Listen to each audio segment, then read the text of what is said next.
Mummy मुझे school नहीं जाना, पेट में बहुत दर्द हो रही है। सर आज मैं ना ऑफिस नहीं आ पाऊंगा, मेरी सास की डेथ हो गई है। 5वीं बार हुई है सास की डेथ।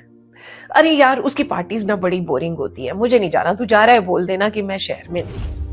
आज ना काम पर जाने का मन नहीं कर रहा, सोच रही हूँ कि बॉस को क्या बहाना बनाऊं।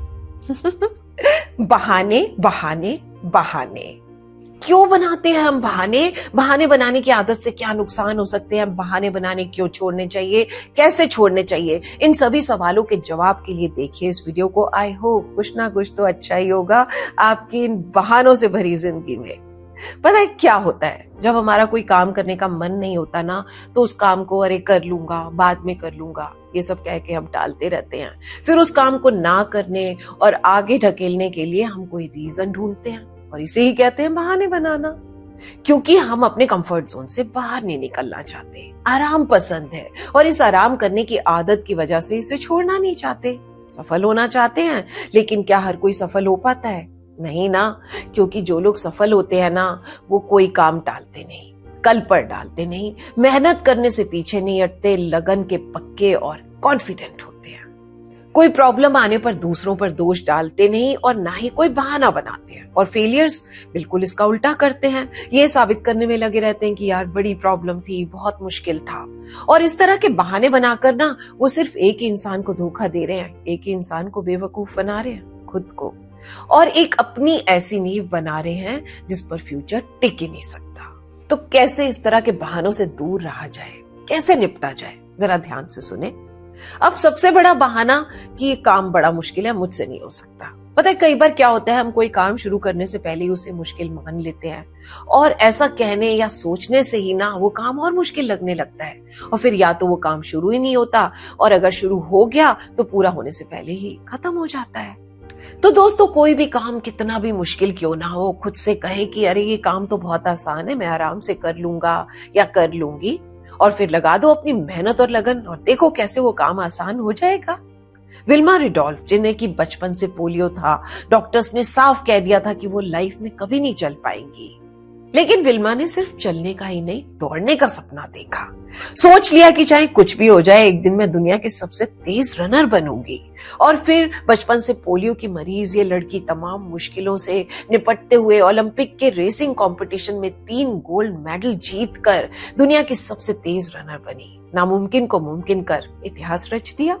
अब दूसरा बहाना, मैं इस काम के लायक नहीं हूं, मुझ में इस काम को करने की एबिलिटी नहीं है। अब या तो इस तरह के लोग अपनी एबिलिटी को कम आंकते हैं, या फिर उस फील्ड में सफल लोगों की एबिलिटी को अपने से बहुत ज्यादा आंकते हैं। जानते हैं, किसी भी फील्ड में सफल होने के लिए हायर एजुकेशन, डिग्री, डिप्लोमा से ज्यादा जरूरी है अपनी खूबियों को, अपने हुनर को पहचान कर उसे तराशना।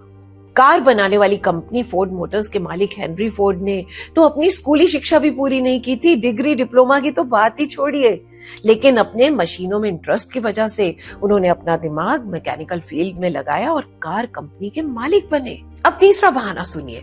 1-2 बार या कई बार फेलियर मिलने पर लोग ये मान लेते हैं कि उन्हें लाइफ में सफलता मिल ही नहीं सकती, और इसलिए कोशिश करना ही छोड़ देते हैं। अगर आप बार बार असफल हुए हैं ना, तो कहीं ना कहीं आप में, आपकी तैयारियों में कमी है, आपकी मेहनत, लगन, आपके कॉन्फिडेंस में कमी है मेरे दोस्त। तो पॉजिटिव होकर अपनी कमियों का पता लगाएं जिनकी वजह से आप फेल हुए, और फिर फुल कॉन्फिडेंस और मेहनत के साथ फिर कोशिश करें। आज नहीं तो कल सक्सेस मिलेगी मिलेगी। अब्राहम लिंकन 15 बार चुनाव हारने के बाद में अमेरिका के राष्ट्रपति बने थे। थॉमस एल्वा एडिसन ने लगभग 999 बार फेल होने के बाद में बिजली के बल्ब का आविष्कार किया था। सदी के महानायक अमिताभ बच्चन अपने शुरुआती दिनों में 17 फ्लॉप देने के बाद में स्टार बने थे। कुछ समझे? अब अगला पॉपुलर बहाना, मेरी तो किस्मत खराब है। जब भी किसी काम में फेल हो जाना, किस्मत को दोष दे देना। एग्जाम में फेल, किस्मत खराब, लड़के या लड़की ने छोड़ दिया, किस्मत खराब, इंटरव्यू में सेलेक्ट नहीं हुए, किस्मत खराब, बिजनेस में लॉस, किस्मत खराब। अगर आपकी किस्मत अच्छी ना होती ना, तो आप स्कूल कॉलेज में पढ़ने ही नहीं जाते, कोई लड़का या लड़की आपकी जिंदगी में ही नहीं आता, बिजनेस के बारे में तो आप सोच ही नहीं पाते। दुनिया के महान वैज्ञानिक न्यूटन के जन्म से 3 महीने पहले ही उनके पिता की मौत हो गई थी। जब वो 3 साल के थे तो उनकी माँ ने दूसरी शादी कर ली, न्यूटन को उनकी नानी के पास छोड़ दिया। 15 साल की उम्र में उनके सौतेले पिता की मौत हो गई। 19 साल के थे तो उन्हें एक लड़की से प्यार हो गया, उससे शादी भी हो गई, लेकिन जल्दी वो लड़की भी उन्हें छोड़कर चली गई और उसके बाद न्यूटन ने कभी शादी नहीं की। जानते हैं, जन्म से इन मुसीबतों और मुश्किलों का सामना करने वाले न्यूटन ने कभी भी किस्मत को दोष नहीं दिया, बल्कि इन ऑड सिचुएशन से लड़कर खुद को मजबूत बनाया और लॉ ऑफ ग्रेविटी का आविष्कार किया, एक महान वैज्ञानिक बने। अब एक और मजेदार बहाना सुनिए। यार कुछ करना तो चाहती हूँ लेकिन टाइम नहीं है मेरे पास। एग्जाम की तैयारी के लिए टाइम नहीं है, बिजनेस बढ़ाने के लिए टाइम नहीं है, अपने पैशन को जीने के लिए टाइम नहीं है, अपने सपनों को पूरा करने के लिए, हकीकत में बदलने के लिए टाइम नहीं है। How funny it is. मेरे, आपके, मुकेश अंबानी, बिल गेट्स, बिरला, रतन टाटा, सबके पास बराबर का टाइम है। सबके पास साल के 365 दिन और दिन के 24 घंटे होते हैं। बस सफल और असफल लोगों में फर्क इतना है कि वो किस तरह से अपने टाइम को यूज करते हैं, किस तरह से मैनेज करते हैं। उड़न सिख मिल्खा सिंह को जब दिन में अपनी तैयारी करने के लिए वक्त नहीं मिलता था ना, तो वो रात को अपनी तैयारी करते थे। जब रात को सब लोग सोते थे ना, तो वो रात भर दौड़ते रहते थे। अब ये थोड़ा जेन्युइन बहाना सुनिए। मेरे पास पैसा नहीं है। पैसे की कमी अक्सर लोगों के पास होती है, माना, लेकिन ये बहाना आपको किसी फील्ड में सफल होने से नहीं रोक सकता। अगर आपके इरादे मजबूत है, स्ट्रॉन्ग विल पावर है, आपकी फ्यूचर प्लानिंग्स क्लियर है ना, तो बस शुरू कर दीजिए, अपने आप काम बनते जाएंगे।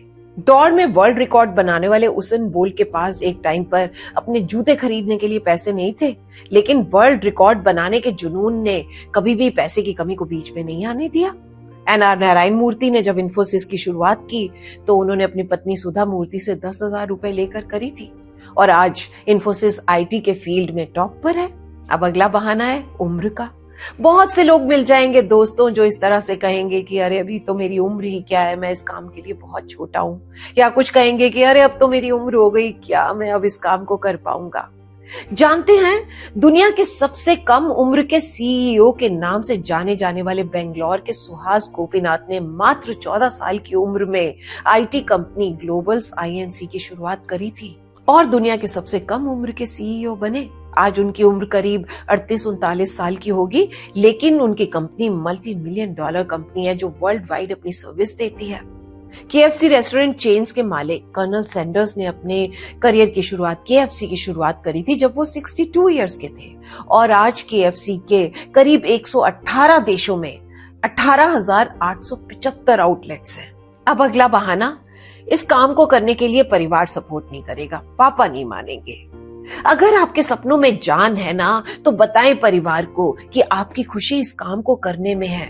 परिवार वाले जरूर सुनेंगे और अगर नहीं सुनते हैं तो आप अपने दिल की सुने ना, दें अपने सपनों को उड़ान, पूरा करें अपने सपनों को और दिखा दें सबको। फुटवेयर बनाने वाली कंपनी लिबर्टी की शुरुआत एक दुकान से हुई थी। जब PD गुप्ता और DP गुप्ता ने हाथ से जूते बनाने शुरू किए थे तब परिवार वालों ने विरोध किया, लेकिन धीरे धीरे दोनों भाइयों के सपनों को जान गए, समझ गए, फिर मान गए और आज लिबर्टी जो है दुनिया भर में एक जाना माना ब्रांड है जिसमें करीब 19,000 कर्मचारी काम करते हैं और इसके करीब दुनिया भर में 407 आउटलेट्स हैं। तो काम को टालना, लोगों से डरना कि अगर मैं फेल हो गया तो लोग क्या कहेंगे, मेरा मजाक तो नहीं उड़ाएंगे, इस डर को ना दिमाग से निकाल दो, क्योंकि सच्चाई ये है कि किसी के पास वक्त नहीं है आपके बारे में सोचते रहने का, क्योंकि आप उन सभी से बेहतर हैं जो कुछ नहीं करते हैं। एटलीस्ट आपने कोई काम करने की हिम्मत तो दिखाई, समझे ना। तो अब बहाने बनाना छोड़ो और काम में लग जाओ और इस वीडियो को ज्यादा से ज्यादा शेयर करो जिससे कि और लोगों को भी बहाने बनाने से बचा सको। और इसी के साथ चलती हूँ, फिर मिलती हूँ नेक्स्ट वीडियो में कुछ और जबरदस्त बातों के साथ। Till then take very good care of yourself. Bye bye, love you all.